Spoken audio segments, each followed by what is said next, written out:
அநேக வேலைகள்ல தவறி போகிறோம். 99.3% என்ன செஞ்சிடறோம்? தவறி போகிறோம். ஆப்பிரிக்கா நாட்டுல ஒரு யூத் மீட்டிங் நடந்துச்சாம். ஒரு பிரபல யூத் என்ன செஞ்சாரு? அந்த மீட்டிங் நடத்துறாரு பாஸ்டர்.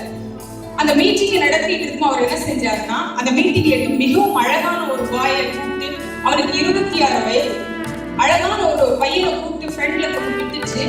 அங்க இருக்கிற அழகான பெண்கள் 100க்கும் அதிகமான வாலிப பிள்ளைகள் இருக்கிறார்களா.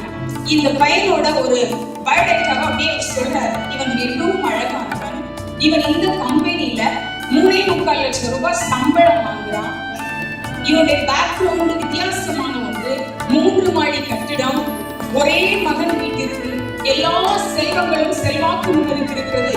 இவனை திருமணம் செய்து கொள்ள யாராகிலும் விரும்புகிறீர்களா அப்படின்னு சொல்லி ஒரு கேள்வி கேட்கிறாரு. அப்போ 140க்கும் அதிகமான பிள்ளைகள் இருக்கிற இடத்துல எந்த பொண்ணுமே அசையல, எந்த பொண்ணுமே அதை பத்தி எதுவுமே சொல்லல. அந்த ஊழியக்காரர் திரும்ப திரும்ப கேட்கிறாரு, யாராவது விரும்புகிறீர்களா? சீக்கிரமா சொல்லுங்க. இவ்வளவு அழகா இருக்கிறானே, இவ்வளவு சம்பாதிக்கிறானே, இவ்வளவு பெரிய வீடு நிலபலன்கள் அவனுக்கு இருக்கிறதே, யாராவது ஓகே சொல்லுங்க அப்படின்னு. யாருமே சொல்லல. ஒரு 5 நிமிடங்கள் கழித்து திரும்பவும் அந்த பிள்ளைகளை பார்த்து, ஏன் வேண்டாம்னு சொல்றீங்கன்னு கேட்டோன்னே எல்லாரும் கோரஸா சொன்னாங்களா, அவனுக்கு ஆல்ரெடி திருமணம் ஆயிடுச்சு. புரியுதானே என்ன சொன்னேன் அப்படின்னு? நம்ம எல்லாரும் எதை விரும்புகிறோம்? முதலாவது ஃப்ரெஷ்ஷா இருக்கணும். முதலாவது உலக பிரகாரமான ஒரு காரியத்துக்கே முதலாவது எல்லாருக்கும் மனைவியாக வேண்டும் என்று அந்த ஆசை இருந்ததுதான்.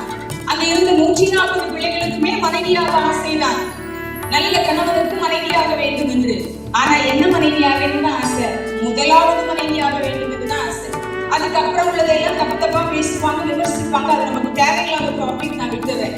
அப்போ முதலாவது மனைவியாக வேண்டும். எல்லாவற்றிலும் முதலாவது ஒரு வகுப்பா இருந்தாலும் நான் ஃபர்ஸ்ட் வர வேண்டும், நான் முதலாவது வர வேண்டும்.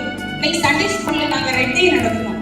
என்னடா சர்ச்ல ரெட் டே நினைக்கிறீங்களா? ஒயிட் டே வச்சாச்சு, கிரீன் டே வச்சாச்சு, அப்படியே ஒவ்வொரு டேயா வருமானா ரெட் டே நடத்தணும்.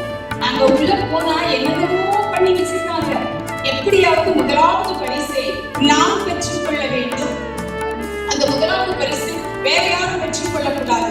அப்பிரயோஜனமான நீங்களும் நானும், அழைத்து போகிற நீங்களும் நானும் முதலாவது உள்ளதை வேண்டும் என்று விரும்பும் போது, சர்வ உலகத்தையும் படைத்த சர்வஞானியாகிய தெய்வம் நம்மை உண்டாக்கி உருவாக்கி வாழ வைத்து தினமும் போஷித்து அழகான வஸ்திரங்களை உடுத்தி நல்ல உணவுகளையும் உடைகளையும் தந்து நம்மை நேர்த்தியாய் நடத்தி வருகிற தெய்வம் முதலாவது தேவனுடைய ராஜ்யத்தை நீங்களும் நானும் தேட வேண்டும் என்று விரும்புவது தவறாங்க இல்ல.